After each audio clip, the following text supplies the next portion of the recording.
No. Shion. Who else will I have ice cream with?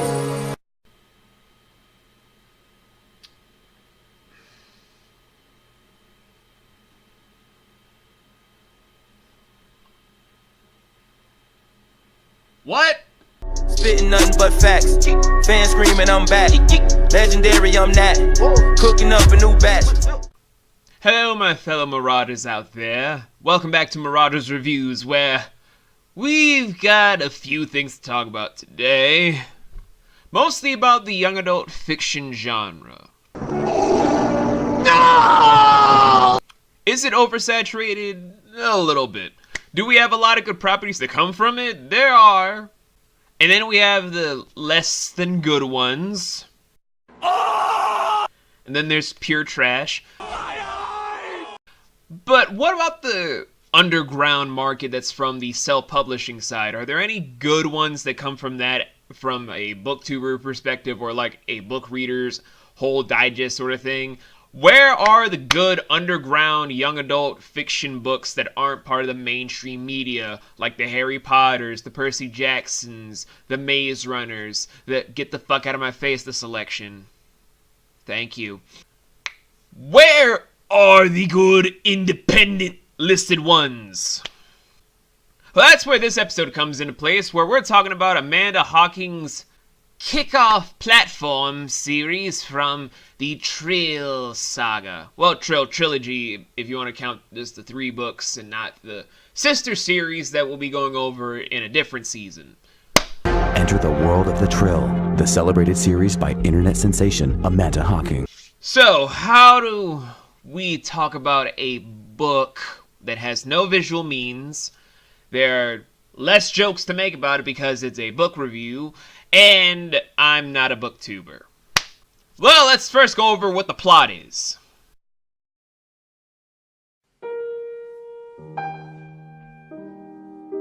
We are following a girl that, before her 18th birthday, 11 years prior, well, 12 if you want to be that guy, where she was a spoiled rich brat in a super posh house because she's a 1%er, of course, where she was being a total bitch, and her mom was sick of her shit and then was snapping inside of herself like, wait a minute, this isn't my kid.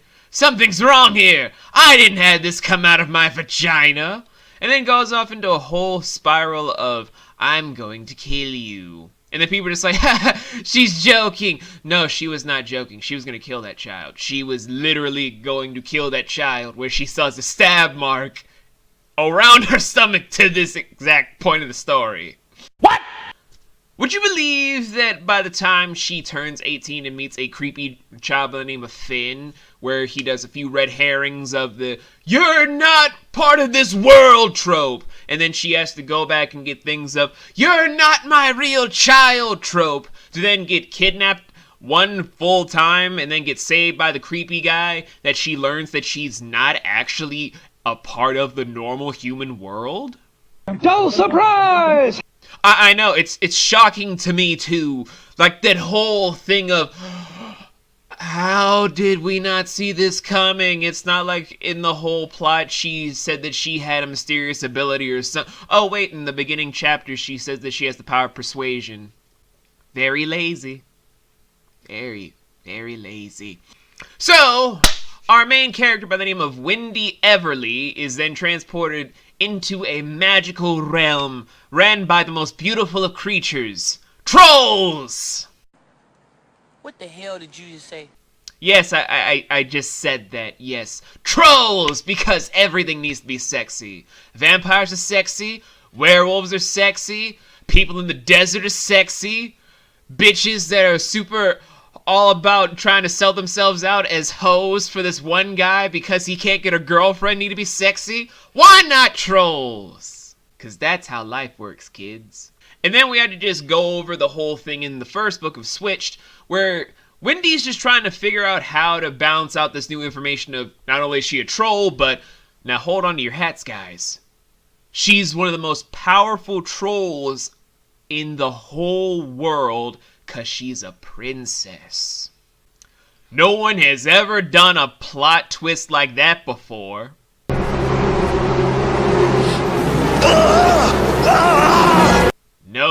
plot twist at all. Anyway, that whole plot thread is just going to be the main focus of the whole book itself. Then there's also the romantic subplot between Wendy and the creepy kid of Finn. Then there's also the ones about her meeting her changeling counterpart, because trolls do changeling operations apparently of switching babies at birth to get rich money off of the humans. Where, aside from all that stuff of trying to meet her changeling sibling, to then try to have him go back home so that he can be with the family he should have been, and then with Wendy apparently meeting this closeted gay guy by the name of Tove, who's trying to just try to keep himself controlled because he doesn't know how to control his powers, and then there's the whole power struggle between trying to find her an actual good husband and her mom not liking her, so she has two moms that doesn't like her, and you can see why this is a lot to process in the span of just one book.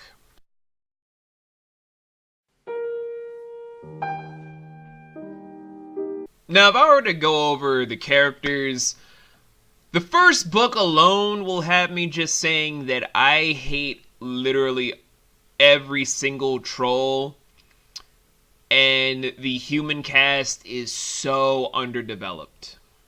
Why do I say this?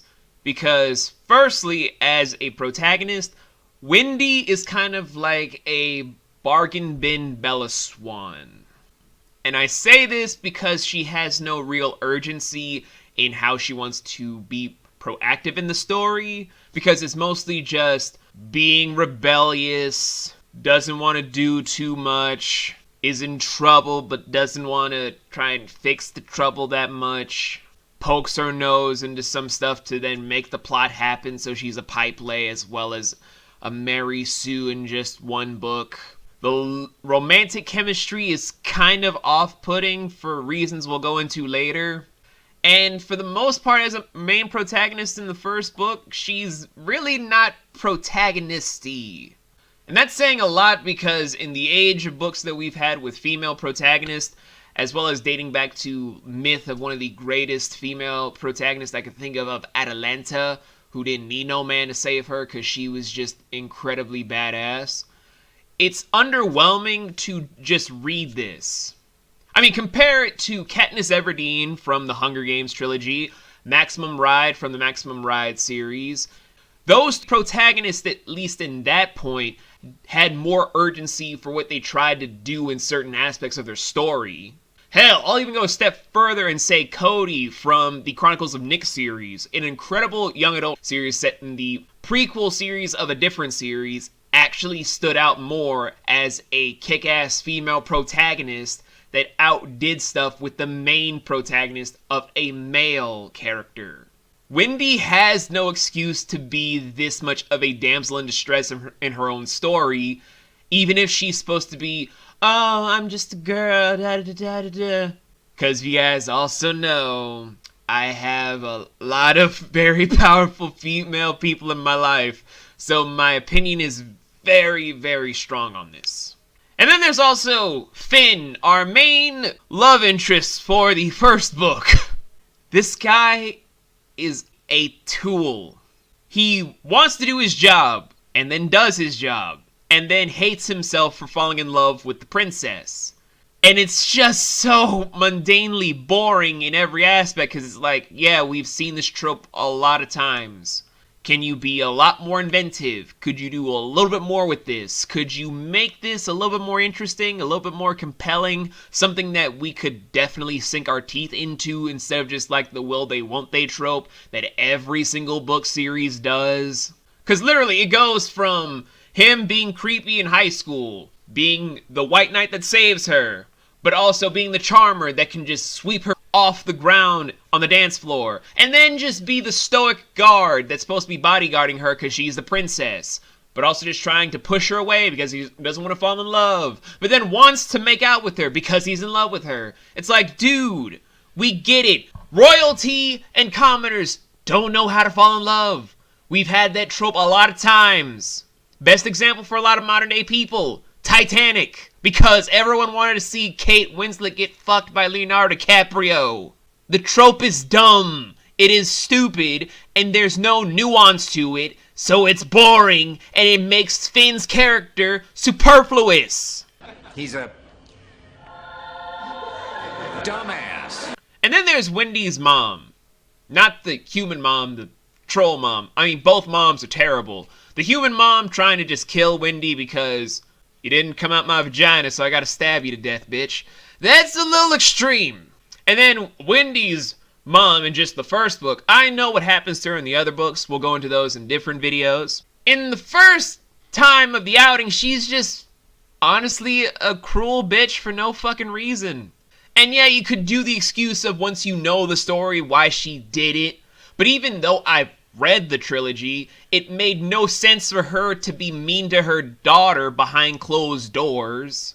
Please explain. Even if she were to be, I don't know, just spitballing. If she were to be in serious danger of trying to look weak in front of just a whole conglomerate of people, and she needs to be a strong, iron-fisted ruler, I can understand that. But to be cruel to one's child behind closed doors when it's just maybe one or two people in the same house as you is very cruel to the child and is unwarranted. It's mean-spirited, and it doesn't make you that much of a likable character. If anything, with both of these characters, Wendy would probably have been better off in a foster home or an orphan. But then the Baudelaires would then probably be coming in through this screen and then just shaking me like a leaf saying, never say it's better to be an orphan. And I'm like, okay, I got it. Damn. It's not like you guys almost got killed every single time you end up in a new house or something. Then we also have to look into the supporting cast for Wendy's whole thing, which is the Kroners, I can't pronounce that name to save my life, and the Stroms. The Kroners being the family that gave us Tove, the most closeted and repressed in all things angry that makes him seem like a sociopath the more he's on the whole tangent in the story. Of Tove Kroner, who's, oh boy, by the time this whole series is done, Tove, what have they done to you?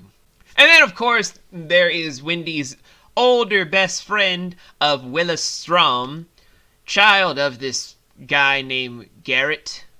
I think Garrett is okay-ish, that we don't really focus on him that much.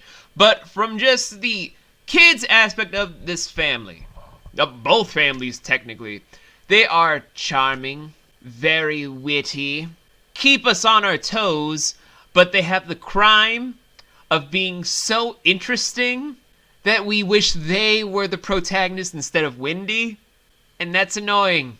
That is super fucking annoying. And it's... Hold up. I need to process this. Shouldn't we go to like a different segment right about now so I can just decompress?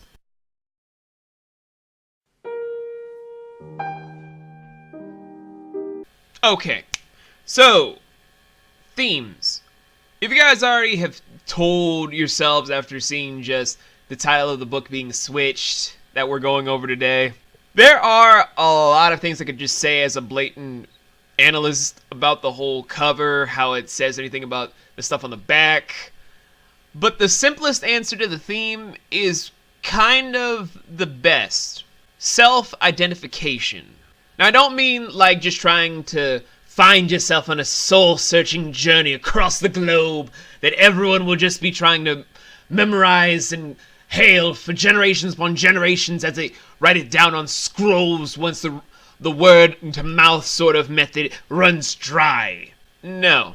What I mean is literally trying to uncover where you truly belong in society and how you want to fit in. As much as I will openly talk shit about the development about Wendy's whole thing in this whole book about it was more tell instead of show about her badassery, I'll admit that. But her whole journey in this whole book isn't something of beating something up to find out where she belongs in this world, but literally through a psychosis about how she can self-identify. Is she human? Is she troll? Is she able to belong with her family that she's grown up with for years? Is she meant to be with this royal family that's hoity-toity and super posh? Is she the child to a murderous bitch? Or is she the child of this frigid ice queen over here? That whole self-identification process is a lot to weigh heavy on a child's mind, no matter how old you get. Whether you're 8 or 18 or damn near 28. That whole question will always haunt you the more you're just surrounded by all these things that try to tell you otherwise. It is prevalent because it's a part of life. It's part of someone's life out there in the world. And reading this story, I didn't want to identify with Wendy as a protagonist because God knows that she have a lot of glaring issues. No. I identified to the fact that she wanted answers, that she wanted to get some semblance of closure on who she is. And surprisingly, the book doesn't end on her getting the answer. And I appreciate that for at least where the first part of the whole trilogy, the whole cutoff point is. If you guys want to know the whole extent of what's going on, I can do a spoiler full-on segment sort of thing in a later video, but for right now, we're just keeping everything spoiler-free. With that being the case, what are we gonna do for like the overall stuff?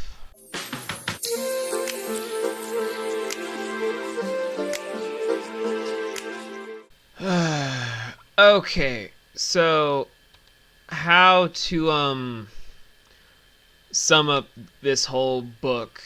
Well, I can't say the trilogy is terrible because we have 2 more reviews after this one. So let me just say this.